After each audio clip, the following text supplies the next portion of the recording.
अस्सलाम वालेकुम जी, कैसे हैं आप सब। अल्लाह पाक आप सबको अपने हिफ्ज़-ओ-मान में रखे, सेहत तंदुरुस्ती के साथ। मैंने ना आज चिली बनाई थी, वो भी मसाले के साथ भरी हुई, और कम्बिनेशन इसको दिया था अनियंस एंड मूली का।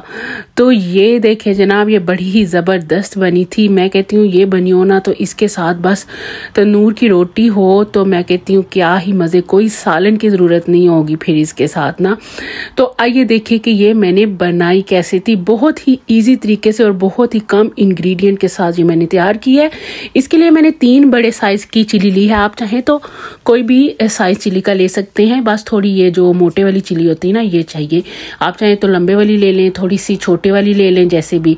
तो ये देखिए बीच में से मैंने कट लगा दिया इसका। सारी चिलीज के ऊपर मैं इसी तरह से कट लगा दूंगी। कट्स लगाने के बाद मैं बताती हूँ इसके अंदर जो मसाले गए हैं, बहुत ही सिंपल मसाले गए हैं। इसके लिए मैंने 3 बड़े टेबलस्पून टमाटो प्यूरी ली है, 1 बड़ा टेबलस्पून जो है चाट मसाला लिया है, आधा टीस्पून जो है वो मैंने फ्लेक चिली ली है, आधा टीस्पून मैंने सूखा धनिया लिया है, और तकरीबन ½ टीस्पून मैंने ब्लैक पेपर लिया। इसके बाद जनाब ये जो चिली थी ना, जो कट लगा के रखी थी, तो मैंने इसके सीड्स जो थे ना वो सारे निकाल लिए थे अच्छी तरह। आप चाहे तो ना भी निकाले, लेकिन अगर निकाल लें तो ज़्यादा अच्छा है। तो ये देखिए सारी मैंने चिलीज़ के जो सीड्स थे वो निकाल लिए थे, और वो जो मसाला मैंने आपको बताया था जो कि इसके अंदर जाएगा, वो मैं अब मिक्स करके ना अच्छी तरह इन चिलीज़ के अंदर जो है ना वो फिल कर दूंगी। तो ये देखिए मैंने इसके अंदर लेमन शेमन कोई चीज़ नहीं डाली, क्योंकि मैंने चाट मसाला डाल दिया। अगर वो डाल दिया जाए तो और कोई चीज़ डालने की ज़रूरत नहीं रहती। और अगर आप लोगों के पास चाट मसाला नहीं है तो फिर आप इसके अंदर जो काला नमक होता है ना वो डालें, तकरीबन आधा टेबलस्पून, और साथ ही इसके जो ड्राई मैंगो पाउडर होता है ना वो डाल दें ½ टेबलस्पून। तो ये दोनों चीज़ें मिक्स करके तो वो चाट मसाले की तरह ही मसाला बन जाएगा। सारी चिलीज को मैंने फिल करके साइड पे रख दिया है, और अब करते हैं नेक्स्ट स्टेप। फिर मैंने थोड़े से अनियन लिए थे, और वो जो मसाला बच गया था ना वो अनियन जो है ना उस मसाले के अंदर डाल के देखें अच्छी तरह उसको मसाला जो है ना वो अनियंस के ऊपर लगा दिया था। और इधर एक पैन लिया था, उसमें 1 टेबलस्पून भर के मैंने ऑयल का डाला था, और साथ ये चिलीज जो है ना उस पैन के ऊपर रख दी, और बिल्कुल लो फ्लेम के ऊपर ये चिलीज तैयार करूंगी। और ऊपर से मैंने फिर इसका लिड जो है वो बंद कर दिया।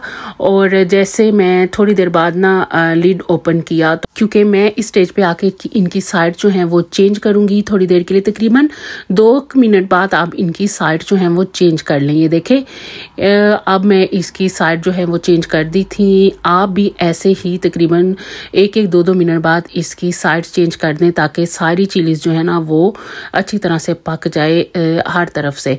तो ये देखें इस चिली जो है वो बहुत अच्छी जो है वो पक रही हैं, और ये देखें कितनी सॉफ्ट हो गई हैं।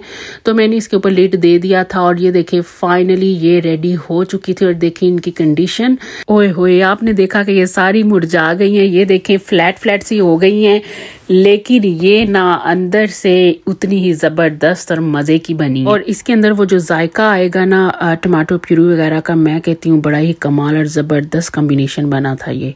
तो फिर मैंने ये देखे उनको बाहर निकाल लिया, और उसी ऑयल के अंदर वो जो अनियन थे ना जिसके अंदर मैंने मसाला डाल के रखा था, तो मैंने वो हल्के से 1 मिनट के लिए शैलो फ्राई कर लिए।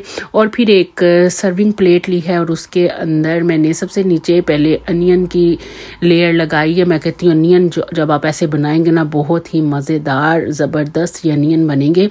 और फिर मैंने मूली ली थी, उसको मैंने ग्रेटर कर लिया, और उसके अंदर थोड़ा सा मैंने पुदीना डाल दिया, और फिर वो प्याज के ऊपर उसकी हल्की सी लेयर जो है वो मूली की लगा दी। और साइडों पे मैंने ये देखें ग्रीन चिलीज जो है ना वो रख दी। मैं कहती हूँ इतना ज़बरदस्त ये कॉम्बिनेशन है अनियन मूली और ये जो चिली है इसका। और अंदर जो हमने टमाटो प्यूरी डाली ना वो तो इस चिली को ना 4 चांद लगाने वाली है। बहुत ही मज़ेदार चटखारेदार ये जो चिली है ना ये रेडी होगी, और आप भी इसको बनाएं और मज़े से खाएं। और मुझे अपनी दुआ में याद रखें, मेरे चैनल को लाइक शेयर एंड सब्सक्राइब ज़रूर कर दिया करें। अल्लाह हाफिज़।